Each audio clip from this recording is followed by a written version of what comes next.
Hello and welcome to the grand final edition of TSL Talk. Today we're in the Bellerive change rooms, which will be used by Devonport when they take on Clarence on Saturday, and we're joined by a couple of grand final champions in Blair Brownless and Darren Perry. Guys, thanks very much for joining us. Yeah, great to be here, Brett. Yep, thanks, Brett. Great to be here. Devonport and Clarence have only met one time this year. It was at Bellerive. Devonport actually led by 15 points at three-quarter time. I think Clarence kicked 8 goals to 1 in the last to overrun them, but Devonport were without Ben Reynolds that day. Could it be a little bit closer than what a lot of people are suggesting? Well, it could be. I think it's going to go two ways, this game. That's the Devonport being the X factor here. They could get done by 10 goals plus, Devonport, if they don't turn up to play in the right frame of mind. But having said that, they have got the calibre to really run Clarence, and it could be a good game, and they could actually get over the top as well. So it could go either way for me. Darren, do you give Devonport a realistic chance? Yeah, I do give them a bit of a chance. I mean, things would have to certainly go their way to be a chance. I mean, Clarence have got so many guns. Now, trying to shut down the obvious ones in Thurley and Setchell and Green will happen, but there are other guys that can pop up, the Whitelaws and Bakers and these types, and Jackson O'Brien. So it's going to be a tough ask for Devonport, but they'll certainly go out fighting for it. How does Devonport coach Errol Bourne install the belief in his team that they can beat Clarence, who've been so dominant all year? Well, the thing about Devonport is they don't actually like to tag. They don't like to put hard tags on. They're a very attacking team. So they'll let Josh Green and Thurley and that run free or go head-to-head with McCrossan and Hazelwood and the like. So he has to think that he back his players in to get more of the ball, which is really tough here at Bellerive against Clarence. But he takes that attacking mindset in, and of course he's got the big forward, Ben Reynolds, at centre forward. I've been really impressed with their youngsters too, actually. Reece Might had a superb game last week, and Ben Walker as well off the half-back line really impressed me. So he has to be happy with his back line, midfield and forward line. I think he's just got to take the game on. Yeah, exactly. I mean, what Devonport do well is they play a rolling zone, and they certainly snuffed out Launceston well Friday night with that rolling zone. So they'll try to do the same thing to Clarence, but Clarence just penetrates so quickly with the footy.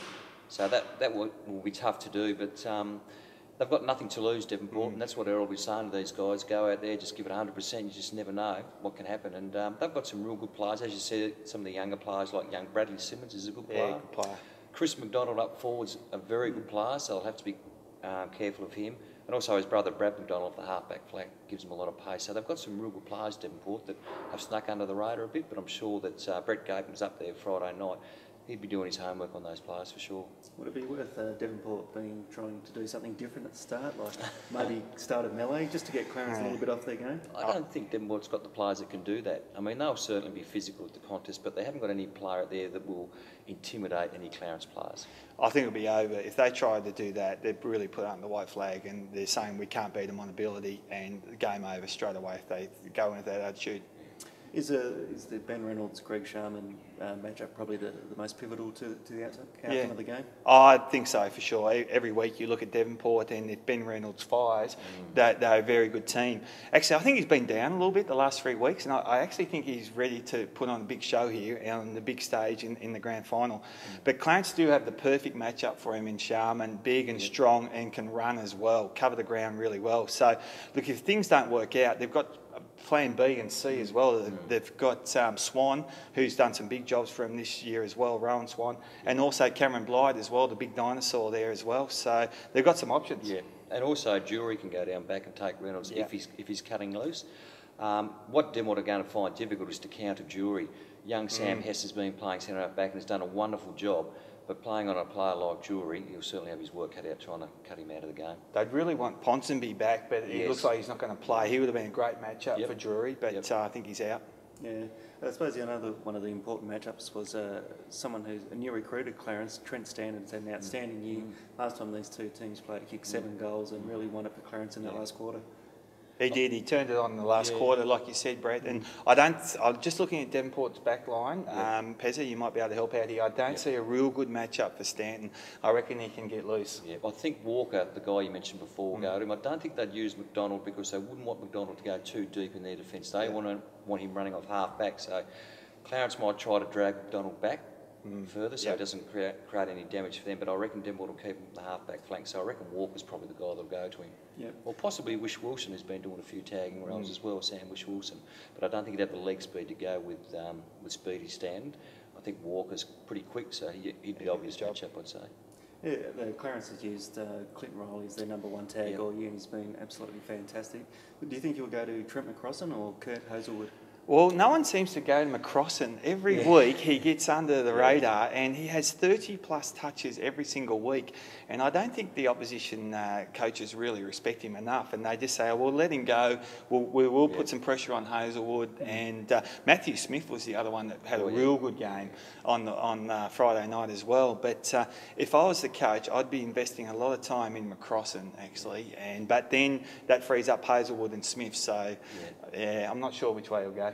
Yeah, you've got to watch McCrossan. When he gets the ball, he kicks it a mile, a bit like Hazelwood. But Smith's the other one. I mean, he's so good in close. He's not quick, but he's had 2 best on ground performances. I thought his best on ground Friday night, the week before against my club, North Hobart, he was sensational in the wet. So if it's a wet, yucky day, Smith's someone they really have to pay attention to because he gets the ball, he wins it in close, and he uses it really well. He's not a long kick, but he's spot on with his delivery. So they'll have to watch Smith. And predictions and a margin? Well, I'm tipping, no surprise here, I'm tipping Clarence to win this one, and I think they could get out to about 30 points or so. The other big matchup for me is Richard Colbeck and Cameron Blight, the 2 big dinosaurs in the goal square. I just want to get a GPS on both of them and just see how much ground they do cover, the 2 big units. But yeah, Clarence by 30 to 40 for me. Do you reckon they'll get past the 1 kilometre mark, those two? No, the GPS, it won't be overworked, the GPS system. It won't melt down, I don't think. So looking forward to T-Rex versus the Stegosaurus. My heart says Devonport, but I've got to go with my head on this one. I think Clarence will win by about 30 points as well. And also on grand final day is the presentation and the count for the Tassie medal. Any tips there? Yeah, that's right. Start with you, Pez. Just give me a bit of thinking time. Well, I thought Ken Hall, but he didn't make the top 20, so let's throw that one out. I think Scott Stevens, or I think Darren Banham from Burnie's had a very good year too. Yeah, he has. Banham's had a terrific year, hasn't he? As well. Yeah, so we might jump on him as well, Banham, to win the league best and fairest. All right, guys. Well, thanks very much for joining us on the grand final edition of TSL Talk. And remember, for your previews and reviews, pick up your copy of the Mercury or go to the Mercury online.